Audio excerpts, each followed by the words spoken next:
Bom, então nessa sexta aula do Teoria em 5 a gente vai falar um pouco sobre as reações de oxirredução, principalmente daquelas que acontecem na química orgânica. Então no começo da aula a gente vai falar sobre o conceito da reação de oxirredução, para depois falar sobre oxidação de álcool, de um álcool primário, secundário e terciário. Depois a gente também vai falar um pouquinho sobre oxidação de alcenos, e aí dentro desse assunto de oxidação de alcenos a gente vai falar sobre oxidação branda, oxidação enérgica ou energética e ozonólise. Nesse vídeo a gente também vai conversar um pouco sobre as reações de desidratação intra e intermolecular de álcoois e terminar depois com esterificação e hidrólise de ésteres.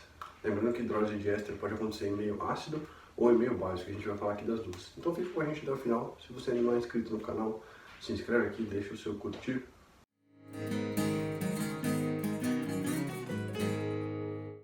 Uma reação de oxirredução é caracterizada pela troca de elétrons entre as espécies químicas que participam dessa reação. A espécie química que perde esses elétrons, ou que doa esses elétrons, ela oxida, enquanto a espécie química que recebe os elétrons reduz. Lembrando que se alguém doa elétrons, alguém tem que receber. Então eu vou deixar aqui um exemplo de reação de oxirredução entre o cobre e o HNO3, o ácido nítrico. Observe que o cobre sólido tinha um número de oxidação nulo e do lado dos produtos esse número de oxidação virou mais 2. Enquanto o nitrogênio tinha um número de oxidação mais 5 e do lado dos produtos no NO a gente observa um número de oxidação igual a mais 2. Essa é uma reação de oxirredução da química inorgânica. Dentro da química orgânica, uma reação de oxirredução geralmente é marcada pelo aumento da proporção ou teor de oxigênio ou aumento da proporção de hidrogênio. Então a espécie química que oxida apresenta um aumento no teor de oxigênio, enquanto a espécie química que reduz apresenta um aumento no teor de hidrogênio. Bom, então a primeira reação de oxidação que a gente vai abordar aqui dentro do assunto de química orgânica é a oxidação da função álcool, e o produto desse álcool que vai ser oxidado vai depender se ele é um álcool primário, secundário ou terciário. Então eu vou deixar aqui o primeiro exemplo de oxidação com álcool primário. Perceba que na presença de oxigênio ele vai oxidar e vai formar primeiro um aldeído. Ou seja, no etanol, que é o exemplo do álcool aqui que está sendo oxidado, esse OH vai ser modificado e transformado em dupla O, e eu vou ter liberação de água. Se eu tornar a oxidar esse aldeído, eu vou formar aqui um ácido carboxílico. Então, o meu etanol, na primeira etapa da oxidação, formou o etanol, que é um aldeído, e na segunda etapa da oxidação formou o ácido etanóico, que é um ácido carboxílico. Para tratar do nosso segundo exemplo de oxidação de álcool, eu vou colocar aqui um álcool secundário, que é o propano 2-ol. Repara que ele é um álcool secundário porque o carbono onde o OH está ligado é um carbono que está ligado a dois outros carbonos. É por isso, inclusive, que a gente não vai ter um carbono quaternário, um álcool quaternário. E aí, da mesma maneira que aconteceu no álcool primário que formava um aldeído, a gente vai ter essa estrutura do OH se modificando em dupla O. Só que dessa vez, como esse carbono ele não é um carbono primário, ele é um carbono secundário, eu vou formar uma cetona e não um aldeído. E aí, se eu tentar mais uma vez fazer a reação de oxirredução, eu não vou conseguir porque esse meu carbono já está ligado com uma dupla de oxigênio e dois carbonos nas laterais. E aqui está o nosso exemplo de álcool terciário. Se eu tentar fazer essa reação de oxirredução, ela não vai acontecer porque eu não tenho presença de hidrogênios nesse carbono onde tem o OH, onde tem a função álcool. Ou seja, um álcool primário oxida a primeira vez formando um aldeído e oxida a segunda vez formando um ácido carboxílico. Um álcool secundário oxida uma única vez formando uma cetona e um álcool terciário não oxida, ele não faz a reação de oxirredução. Bom, então falando agora sobre oxidação de alceno, o que caracteriza um alceno é a ligação dupla, ou seja, tem uma ligação π e uma ligação sigma. A ligação sigma é a primeira ligação e a ligação π é a segunda ligação da minha insaturação. Então, se eu tiver uma ligação tripla, eu vou ter uma ligação sigma e duas π's. Então, eu vou colocar aqui um exemplo de oxidação branda. A oxidação branda ela ocorre de maneira mais lenta e em meio básico.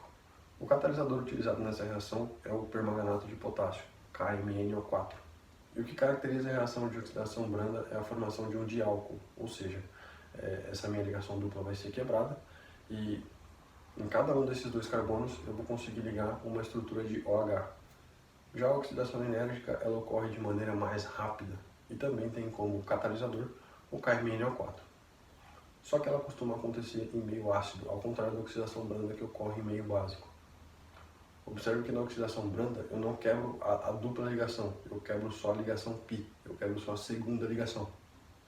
Enquanto na oxidação enérgica eu quebro de fato as duas ligações, a ligação π e a ligação sigma.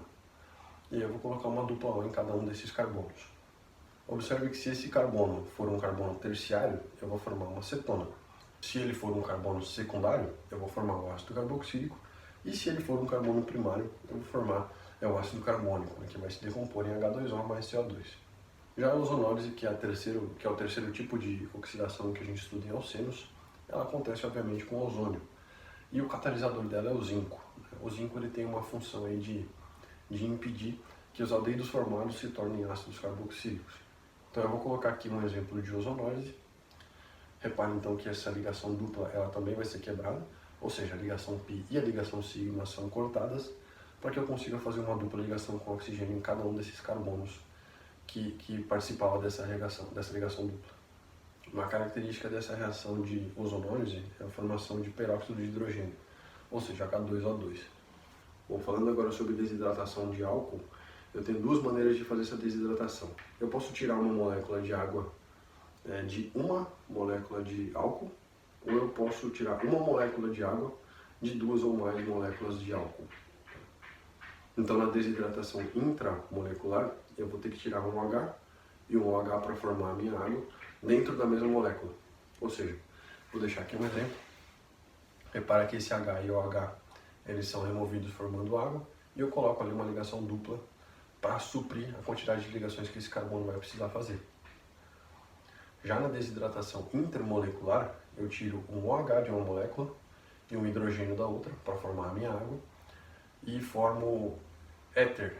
Observe que as duas reações elas acontecem na presença de ácido sulfúrico, e a diferença é a temperatura em que cada uma ocorre. A desidratação intramolecular ocorre a 170 graus Celsius aproximadamente, enquanto a intermolecular a 140 graus Celsius. E por último, a reação que sempre cai na FUVEST e no Enem, que é a reação de esterificação, ou seja, é a reação de produção de um éster a partir de um ácido carboxílico e uma água. Então, o ácido carboxílico ele é marcado pela estrutura C-OH, enquanto o álcool ele é marcado pela estrutura OH.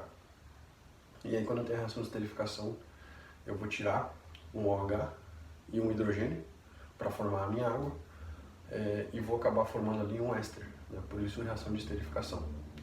Se eu fizer a reação no sentido contrário, eu posso ter uma hidrólise em meio básico ou uma hidrólise em meio ácido. A hidrólise em meio ácido, ela vai me devolver justamente um ácido carboxílico e um álcool. Ou seja, ela é a reação de esterificação acontecendo no sentido contrário, né? Então eu pego um éster junto com uma água em meio ácido e formo ali um ácido carboxílico e um álcool. Por outro lado, se essa reação de hidrólise do éster acontecer em meio básico, eu vou ter ali um sal de ácido carboxílico e uma função álcool. Então, se você tiver alguma dúvida a respeito desse assunto, escreve aqui pra gente nos comentários ou escreve pra gente na nossa página do Instagram.